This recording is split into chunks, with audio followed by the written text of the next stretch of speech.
అందరికి పేరు పేరు నమస్కారాలు. సైబర్ క్రైమ్స్ పైన చాలాసారి మీ అందరితో మాట్లాడడం జరిగింది. చాలా అడ్వైజర్స్ కూడా ఇవ్వడం జరిగింది. ఎందుకో మనం ఎంత ప్రచారం చేసినా, ప్రతి ఇంటింటికి వెళ్ళి మనం ప్రచారం చేసినా ఇంకా ఇది తగ్గలేదు. ఈ మధ్యలో నేను కొంతమంది విక్టిమ్స్ తోని మాట్లాడడం జరుగుతుంది. అట్లానే బ్యాంకర్స్ తో మాట్లాడాను. కొంతమంది తెలిసిన వాళ్ళతో కూడా మాట్లాడడం జరిగింది. చాలా మందికి మన జరుగుతున్న బయట ప్రపంచంలో జరుగుతున్న క్రైమ్ గురించి, సైబర్ క్రైమ్ గురించి అవగాహన లేదు. తెలంగాణ పోలీసు మరియు హైదరాబాద్ సిటీ పోలీసు మన సైబర్ క్రైమ్స్ టీమ్స్ ప్రతిసారి కూడా ఏదో ఒక ఆఫెన్స్ అయినప్పుడు, మనకు ఎవరినో అరెస్ట్ చేసినప్పుడు మనము ప్రెస్ రిలీజ్ చేయడం జరుగుతుంది, అడ్వైజరీ ఇవ్వడం జరుగుతుంది. మన electronic plus print media friends కూడా చాలా కవర్ చేస్తున్నారు. వాళ్ళందరూ కూడా ధన్యవాదాలు తెలుపుతూ, ప్రజలందరూ కూడా వాళ్ళు ఇచ్చే ప్రతి ఒక్క కేసుని క్షుణ్ణంగా మీరందరూ కూడా చదవాలి, వేరే వాళ్ళకి చెప్పాలి. ఎందుకంటే ఇది మనము ప్రజల చైతన్యవంతం అయితేనే ఈ సైబర్ క్రైమ్స్ ను మనం ఆపొచ్చు, లేదంటే లేదు. మన ట్వీట్ కావచ్చు, లేదంటే సిటీ పోలీస్ ఇచ్చే ప్రతి ఒక్క ప్రకటన కూడా మీరు జాగ్రత్తగా చదవాలి. మీరు పబ్లిక్ ఒకటే కాదు, బ్యాంకర్స్ ముఖ్యంగా చాలా మంది బ్యాంకర్స్ కి అవగాహన లేదు సైబర్ క్రైమ్స్.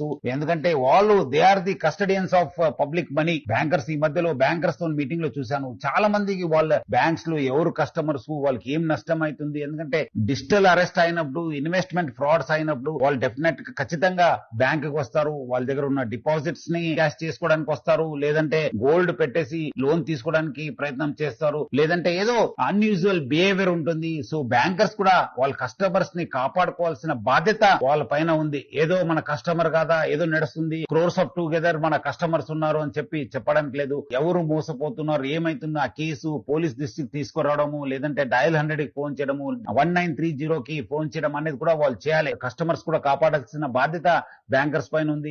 అట్లానే ప్రజలు కూడా ఏదో, ఎందుకంటే జరుగుతున్నావు ఇప్పుడు ఇన్వెస్ట్మెంట్ ఫ్రాడ్స్ గురించి అంతా చెప్తుంటే కూడా ఇంకా పబ్లిక్ మార్కెట్ లో పెడుతున్నారు. గోల్డ్ ట్రేడింగ్ అంటున్నారు, సిల్వర్ ట్రేడింగ్ అంటున్నారు, షేర్ ట్రేడింగ్ అంటున్నారు. కొంతమంది డిజిటల్ అరెస్ట్, ఇంకా కొంతమంది బలి అవుతున్నారు. ముఖ్యంగా ఎవరెవరు పేరెంట్స్ ఓల్డ్ ఉన్నారు, పెన్షనర్స్ ఉన్నారు, ఎవరి దగ్గర చాలా డిపాజిట్స్ ఉంది, వాళ్ళు టార్గెట్ చేయడం జరుగుతుంది. ఈ సైబర్ క్రైమ్ అఫెండర్స్ చిల్డ్రన్స్ కూడా మనము పేరెంట్స్ కూడా చెప్పాలి, ఎలాంటి క్లిక్స్ ని చేయవద్దు, ఏపీకే ఫైల్స్ వచ్చిన క్లిక్ చేయవద్దు, ఎవరు ఫోన్ చేసినా అటెండ్ కావద్దు, ఎవరు వీడియో కాల్ చేసినా అటెండ్ కావద్దు అని చెప్పి పేరెంట్స్ కూడా ఎడ్యుకేట్ చేయాల్సిన బాధ్యత ఉంది. సో అందరు కలిసి ఈ సైబర్ క్రైమ్ పైన పోరాడతాము, అందరు కూడా కలిసి చైతన్యవంతం తీసుకొస్తాను. అప్పుడే ఈ సైబర్ క్రైమ్ ఆగుతావు. ప్రజలందరూ కూడా అప్రమత్తం ఉండాలని చెప్పి నా తరఫు నుంచి, హైదరాబాద్ సిటీ పోలీస్ తరఫు నుంచి అందరు కూడా కోరుతున్నాను. Thank you. జై హింద్, జై హైదరాబాద్ సిటీ పోలీస్.